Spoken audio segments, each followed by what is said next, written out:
À midi, j'avais déjeuné avec la duchesse de M, une parente de ma famille. Après le dîner, je ne me sentis pas encore assez lasse pour aller me coucher. Alors, j'entrai dans la salle de jeu, flânant d'une table à l'autre, sans jouer moi-même et regardant d'une façon spéciale les partenaires rassemblés là par le hasard. Je dis d'une façon spéciale, car c'était celle que m'avait apprise mon défunt mari, un jour que fatigué de regarder, je me plaignais de m'ennuyer à dévisager d'un air badaud toujours les mêmes figures, ces vieilles femmes ratatinées qui restent là assises pendant des heures avant de risquer un jeton, ces professionnels astucieux et ces cocottes du jeu de cartes, toute cette société équivoque venue des quatre coins de l'horizon et qui, comme vous le savez, est bien moins pittoresque et romantique que la peinture qu'on en fait toujours dans ces misérables romans où on la présente comme la fleur de l'élégance et comme l'aristocratie de l'Europe. Et je vous parle d'il y a 20 ans, lorsque c'était encore de l'argent bien sonnant et trébuchant qui roulait, lorsque les crissants billets de banque, les Napoléons d'or, les larges pièces de 5 francs tourbillonnaient pêle-mêle, et que le casino était infiniment plus intéressant qu'aujourd'hui, où, dans cette pompeuse citadelle du jeu, rebâtie à la moderne, un public embourgeoisé de voyageurs, d'agences cook, gaspille avec ennui ses jetons sans caractère. Cependant, à cette époque déjà, je ne trouvais que très peu de charme à cette monotonie de visage indifférent. Jusqu'à ce qu'un jour, mon mari, dont la chiromancie, l'interprétation des lignes de la main était une passion particulière, m'indiqua une façon toute spéciale de regarder, effectivement beaucoup plus intéressante, beaucoup plus efficiente et captivante que de rester là planté avec indolence. Elle consistait à ne regarder jamais un visage, mais uniquement le rectangle de la table et, à cet endroit, seulement les mains des joueurs, rien que leurs mouvements propres. Je ne sais pas si par hasard vous-même vous avez, un jour, simplement contemplé les tables vertes, rien que le rectangle vert au milieu duquel la boule vacille de numéro en numéro, tel un homme ivre, et où, à l'intérieur des cases quadrangulaires, des bouts tourbillonnants de papier, des pièces rondes d'argent et d'or tombent comme des semences qu'ensuite le râteau du croupier moissonne d'un coup tranchant, comme une faucille, ou bien pousse comme une gerbe vers le gagnant.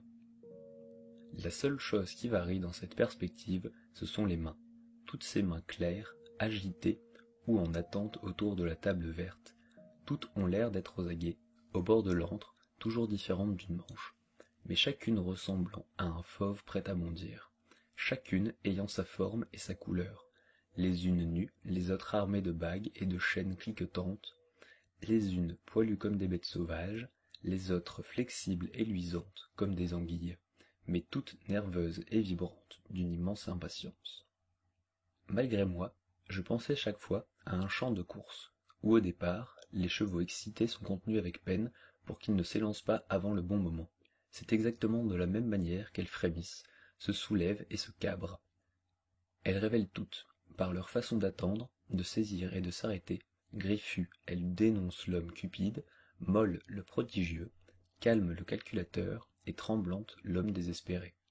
Sans caractère se traduisent ainsi avec la rapidité de l'éclair, dans le geste pour prendre l'argent, soit que l'un la froisse, soit que l'autre nerveusement l'éparpille, soit qu'épuisé, on le laisse rouler librement sur le tapis, la main restant inerte. Le jeu révèle l'homme, c'est un mot banal, je le sais, mais je dis, moi, que sa propre main pendant le jeu le révèle plus nettement encore. Car tous ceux, ou presque tous ceux qui pratiquent les jeux de hasard, ont bientôt appris à maîtriser l'expression de leur visage.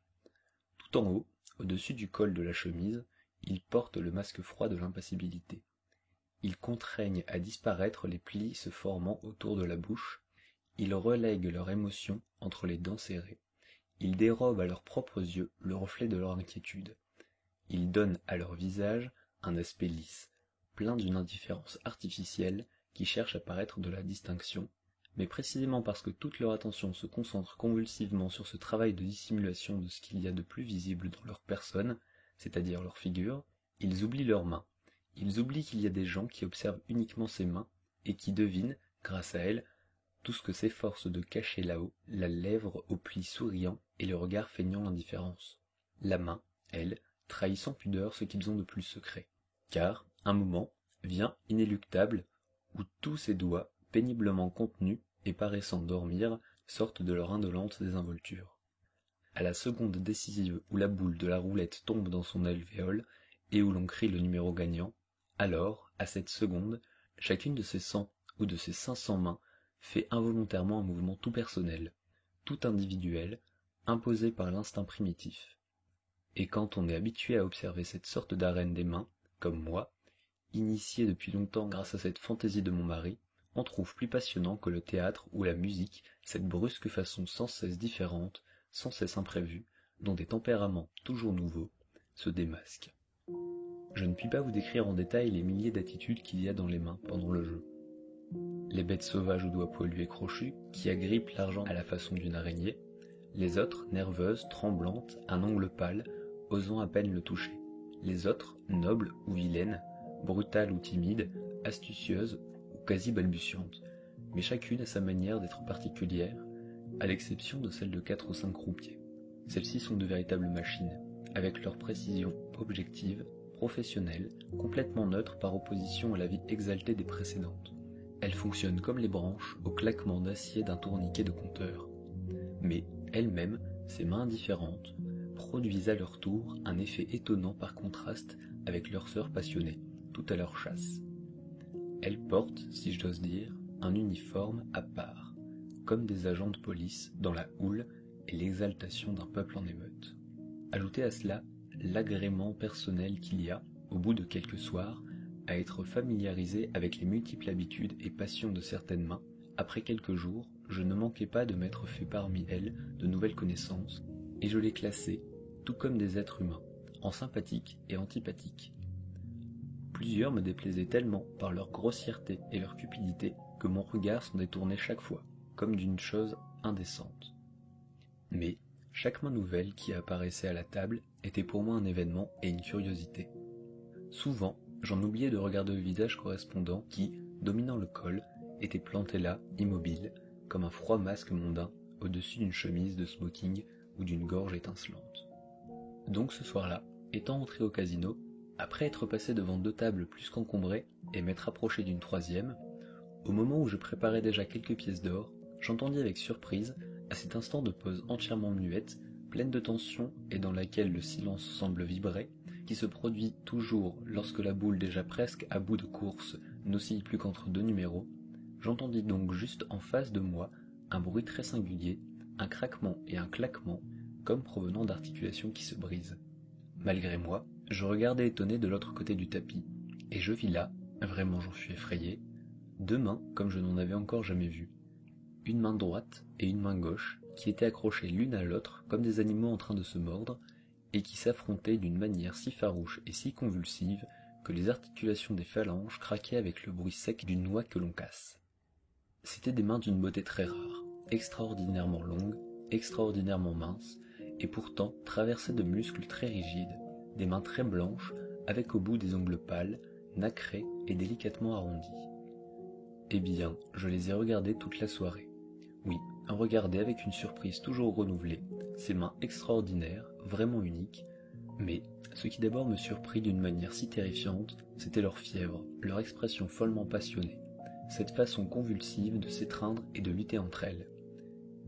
Ici, je le compris tout de suite, c'était un homme débordant de force qui concentrait toute sa passion dans les extrémités de ses doigts, pour qu'elle ne fît pas exploser son être tout entier. Et maintenant, à la seconde où la boule tomba dans le trou avec un bruit sec et mat, et où le croupier cria le numéro, à cette seconde, les 2 mains se séparèrent soudain l'une de l'autre, comme 2 animaux frappés à mort par une même balle. Elles retombèrent toutes les 2, véritablement mortes et non pas seulement épuisées. Elles retombèrent avec une expression si accusée d'abattement et de désillusion, comme foudroyées et à bout de course, que mes paroles sont impuissantes à le décrire. Car jamais auparavant, et jamais plus depuis lors, je n'ai vu des mains si éloquentes, où chaque muscle était comme une bouche, et où la passion s'exprimait, tangible, presque par tous les pores. Pendant un moment, elles restèrent étendues, toutes les 2 sur le tapis vert, telles des méduses échouées sur leur rivage, aplaties et mortes. Puis, l'une d'elles, la droite, se mit péniblement à relever la pointe de ses doigts. Elle trembla, elle se replia, tourna sur elle-même, hésita, décrivit un cercle et finalement saisit avec nervosité le jeton qu'elle fit rouler d'un air perplexe entre l'extrémité du pouce et celle de l'index, comme une petite roue. Et soudain, cette main s'arqua comme une panthère faisant le gros dos, et elle lança, ou plutôt, elle cracha presque le jeton de 100 francs qu'elle tenait, au milieu du carré noir. Tout de suite, comme sur un signal, l'agitation s'empara aussitôt de la main gauche qui était restée inerte. Elle se réveilla, glissa, rampa même, pour ainsi dire, vers sa sœur, toute tremblante, que son geste semblait avoir fatiguée, et toutes deux étaient maintenant frémissantes, l'une à côté de l'autre. Toutes deux, pareilles à des dents qui, dans un frisson de fièvre, claquent légèrement l'une contre l'autre, tapotaient la table sans bruit de leur jointure. Non, jamais. Jamais encore je n'avais vu des mains ayant une expression si extraordinairement parlante, une forme d'agitation et de tension si spasmodique. Sous cette grande voûte, tout le reste, le murmure qui remplissait les salons, les cris bruyants des croupiers, le va-et-vient des gens, et celui de la boule elle-même, qui maintenant, lancée de haut, bondissait comme une possédée dans sa cage ronde au parquet luisant, toute cette multiplicité d'impressions, s'enchevêtrant et se succédant pêle-mêle et obsédant les nerfs avec violence, tout cela me paraissait brusquement mort et immobile, à côté de ces deux mains frémissantes, haletantes, comme essoufflées, en attente, grelottantes et frissonnantes, à côté de ces deux mains inouïes qui me fascinaient quasiment et accaparaient toute mon attention.